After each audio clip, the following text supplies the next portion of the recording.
everyone, today we're going to talk about using Cowboy Magic Rosewater Conditioner. In previous videos we've covered the shampoo and a couple other products, but I wanted to go over how to use this conditioner. It's a really fantastic product. You'll find that when you use this conditioner you really don't need a lot of other products as far as detangling. It makes their manes really smooth and easy to take care of. So first you're going to take your conditioner on your hands and massage it into your horse's wet mane. I already had this horse hosed off and damp. You're also going to massage it into his tail. You can be pretty generous with it, but you don't want to leave it on the scalp. So make sure that you don't necessarily need to rub it in super deep to the scalp. You want to mainly focus on the hair shaft, and especially towards the end where it gets farther away from his body and the horse's natural oils aren't reaching out there to do, a natural conditioning. So your conditioner is going to be really beneficial out there in the ends of the hair.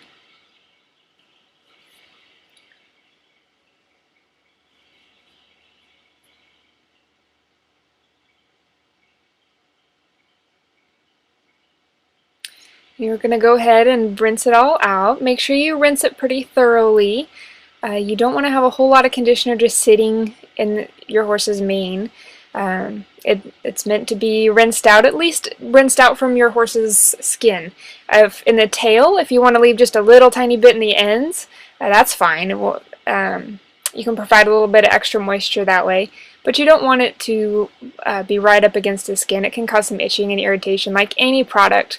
If you really rub it into their scalp, you don't want to leave it sitting there. The horse's natural oils are going to be best for that particular area.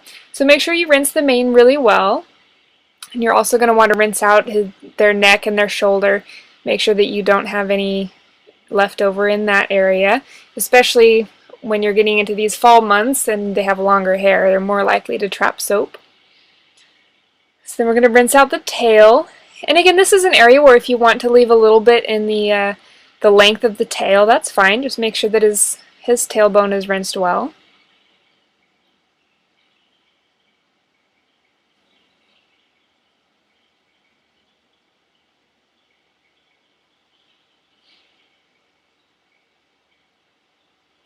And then after you're all done rinsing, you're going to go ahead and let it dry.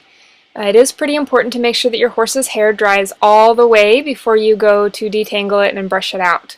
If you leave it wet, it stays a little bit sticky and you're more likely to cause damage by breaking the hair or by tearing it out. So we're just going to give it a little dusting with Super Body Shine. Nothing big, just a little tiny spritz. And then we're going to start working out the tangles. As you can see, I'm really hitting hardly any tangles here. I just have my little comb and I'm taking out the big stuff. In the long areas, I might have a couple of little areas where I'm going to take some more time and work through some larger tangles. If you have any wind knots or dreadlocks, then you're going to want your detangler, your Cowboy Magic detangler, and you're going to go ahead and put a small amount in your hand and kind of massage that in there. I like to get rid of the dreadlocks before I even wash it. I find that I get better results that way, and we do have another video on that. That is on this channel if you go back and find it. I think it's called Taking Care of Thin Manes. You can find a little bit more details on those wind knots and how to get those out. But here you can see it all combs out pretty easily. No big deal. I like to use a wide tooth comb because I feel like I can be really gentle with it. Anytime I hit some resistance I can feel it. So I can be careful not to pull on his mane too much and cause any breakage or damage. This horse loves to scratch on trees and run through bushes, and while he can have a very long mane, he doesn't keep it very often, and he's just a trail horse, so it doesn't bother me too much. I let him have fun in the bushes and pull his mane out, but I don't want to pull it out myself. So I try to be nice and careful whenever I'm brushing not to cause any damage. Then with the tail, I start at the end, and I like to kind of hold it over my thigh that way. It works for me.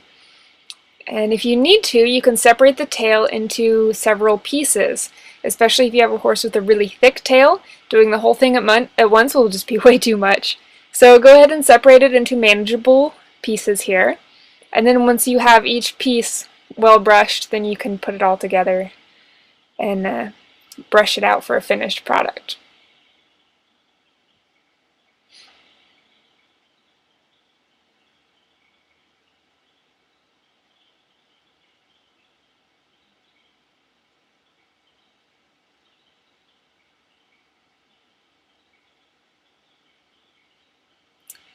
And here we go, this is our finished product.